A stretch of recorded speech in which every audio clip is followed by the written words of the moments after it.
There's a whole category of humor known as good news, bad news jokes. Here are some samples. A gallery owner comes up to an artist and says, "I've got some good news and some bad news." "What's the good news?" "A man came in here earlier today and asked, when you died, if your paintings would be worth more. When I told him they would, he bought every painting in the gallery. He said, that's great news. What's the bad news?" "That man was your doctor." Or a doctor says to a patient, "I've got some good news and some bad news." "What's the good news?" "The good news is the test you took says you have only 24 hours to live." "That's the good news? What's the bad news?" "I forgot to call you yesterday." There's even good news, bad news jokes for ministers. Good news is you baptized 7 people outside today. Bad news is you lost 2 in the swift current. The good news is the women's group voted to send you a get well card. The bad news is it passed by only 1 vote. Good news, the elders decided to accept your revised job description exactly as you had written it. The bad news is they were so inspired by it, they formed a search committee to find someone to fill it.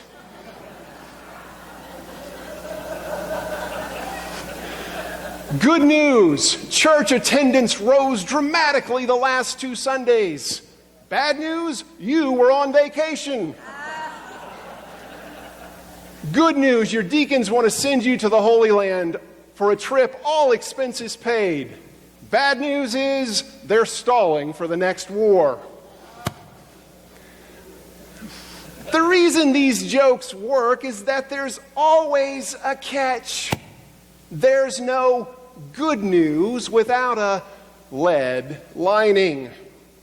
Good news and bad news and our reading from Matthew have something in common. Let's take a look. Walk into a crime scene and you don't expect to find good news, unless, that is, you have a Red Web Sentry security system. When this science-based system is activated by an intruder, a biosynthetic substance called eye powder is sprayed on the criminal. Each batch of spray contains a durable red dye and a powder containing distinctive strands of DNA. The powder cannot be removed for several days, and when the offender is caught, it creates an unbreakable link to the scene of the crime. Red Web puts an indelible mark on burglars, making it easier to catch and convict them.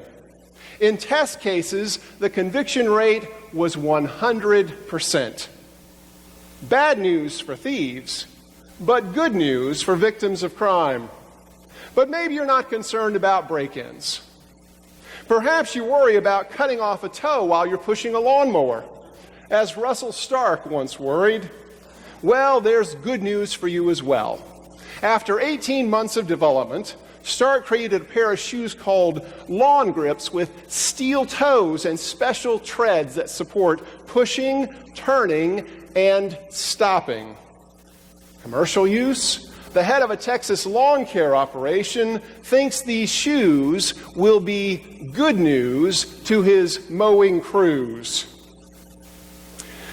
To protect your big toe, Lawn Grips are the way to go. Both Red Web and Lawn Grips appear on happynews.com, a website devoted to the dissemination of upbeat information.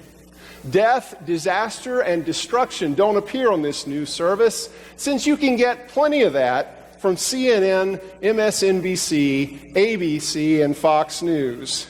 Instead, Happy News gives you reports of new weather models that can predict hurricanes, pets that rescue their owners, and steps being taken to prevent bird flu.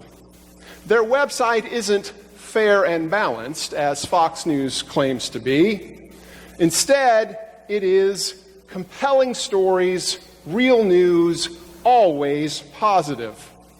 Happy news doesn't do death, destruction, and the latest Hollywood starlet's shenanigans. In a world of horrendous headlines and malicious mayhem, maybe it's time for some good news.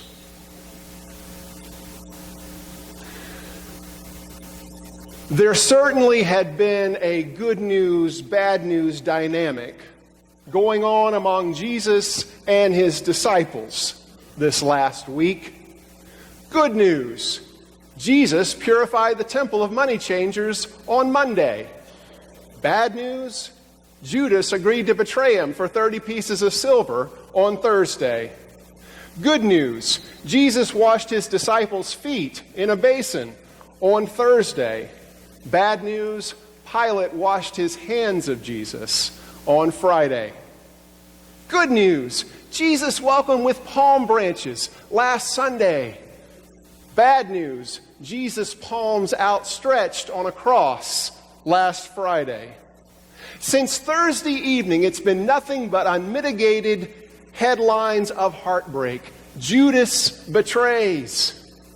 Peter denies. And finally, Jesus dies. Jesus' career had imploded. His movement scattered. His life terminated at Golgotha. It was bad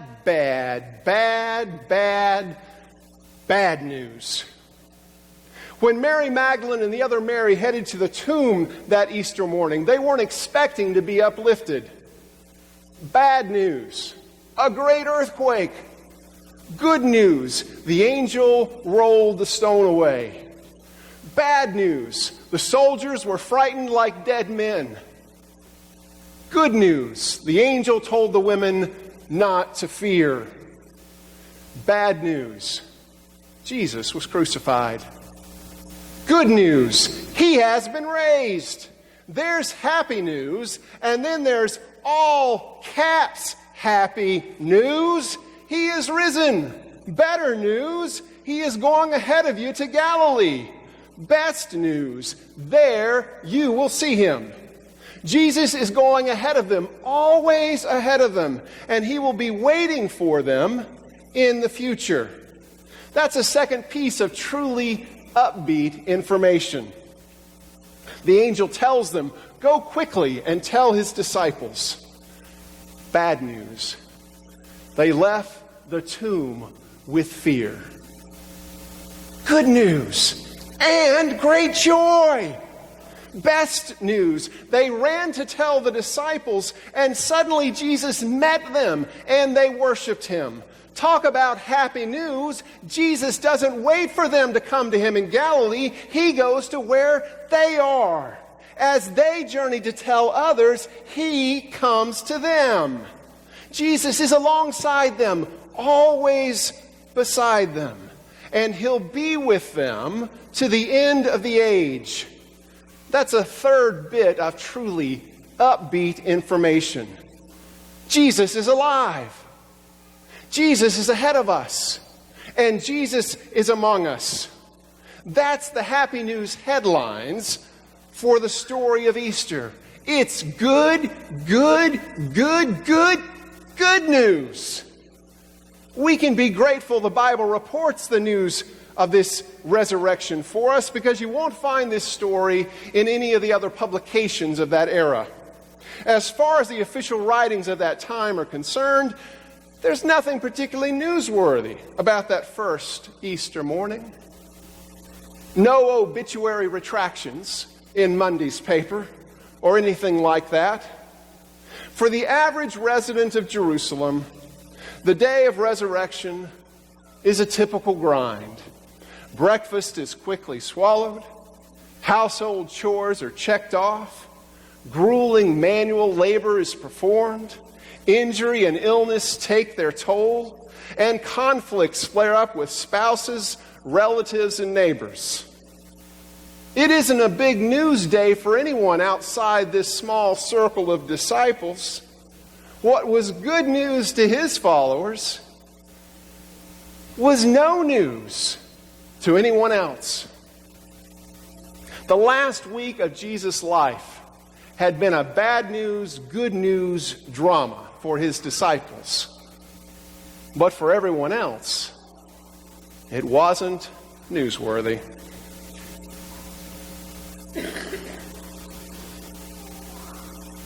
What about us? What about now? Is Easter a big news day or a day like any other?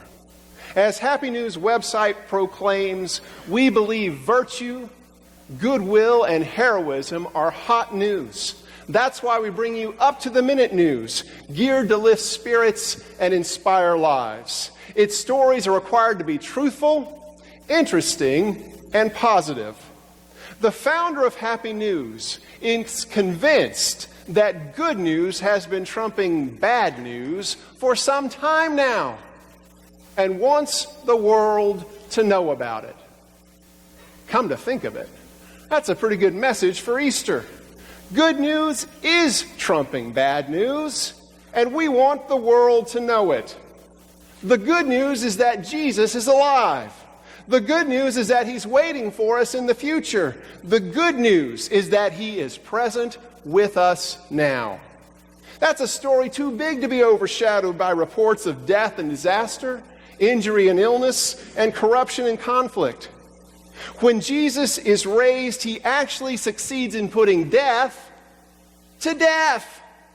He smashes the status quo and turns the tables on those who see violence and corruption and disease and destruction as unchanging constants in the world we live in.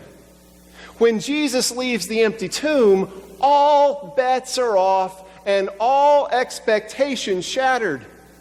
He sails ahead of us into the future that he is planning for us, and he invites us to follow him aboard this ship in the direction he's going. As we sail toward that new Jerusalem, we discover that he's already aboard amongst us. The core of the Christian message is the gospel of Jesus Christ. Our faith is all about gospel, good news. It makes you wonder why there are so many bad news Christians wearing the clothes of the good news Christ. Easter is a call not only to celebrate the good news, but to now be the good news. As those who have received mercy, we can be merciful. As those who have been forgiven, we can be forgiving. As those who have been loved, we can love. As those who have been reconciled, we can be reconcilers. As those who have been accepted, we can be accepted. As those who have been gifted, we can give. As those who have been welcomed, we can welcome. As those who have heard the gospel message, we can go quickly and tell others. Easter's good news is that Jesus is alive, that he is leading us to a better future, and that he is present among us. It was true when the women visited the empty tomb, and it is true today. Whether we're facing a time of grief, a period of personal pain, or an experience of hopelessness or desperation, we can look to a Lord who is alive and well and inviting us to follow him, and who comes to us. The Christ who was crucified knows our deepest personal anguish. The Christ who was lifeless knows the complete desolation of death. The Christ who was raised knows the life-giving power of God. The Christ who goes ahead of us knows that the future is full of promise and possibility. The Christ who is among us now knows his power strengthens and sustains us in this present voyage. And whatever it was that happened on that spring morning keeps happening, even now, 2,000 years later. Jesus keeps cropping up and popping up in people's lives, enabling them to do incredible things, healing people, giving people courage to overcome fears and addictions, reconciling things that seemed irreconcilable, restoring hope and vision to congregations that had lost their way, propelling people to do things like abolish slavery, feed and house the homeless, go to jail for human rights, and care for the creation. The miracle of Easter is not that the resurrection once happened. The real miracle is that it keeps happening as we ourselves have experienced. And our mission, folks, is to get on out of here as those women got out of there and tell people about it. To do so with joy and laughter, because on Easter Sunday morning, God got the last laugh over all that death and sin had done on Friday. Easter may have started out like any other day, but the resurrection forever altered it and all time. A new day, a new era, a new age dawned then. The good news has changed, is changing, and will continue to change the world. The bad news has been changed to good news. On this Easter Sunday, we're going to practice telling others, like those women at the tomb. I'll say something like, "It's a new day." And you'll say, "Because he's risen." Let's try it out. It's a new day. It's a new era. It's a new age. What was once awry can be set aright. Once broken, now healed. Conflicted, now reconciled. Despaired, now hoped. Extinguished, now relit. Feared, now defanged. Gone, now regained. Hobbled, now dancing. Impossible, now possible. Judged, now justified. Killed, now revived. Lost, now found. Miserable, now merciful. Night, now day. Outcast, now invited. Partial, now perfected. Questioned, now answered. Rejected, now embraced. Sinners, now forgiven. Tested, now triumphant. Unloved, now cherished. Veiled, now revealed. Weeping, now rejoicing. Excluded, now ecstatic. Yearning, now receiving. Zeros, now numbered among God's own. Why? Because he's risen. Go quickly and tell the others, Christ is risen. Christ is risen indeed. Alleluia. Amen.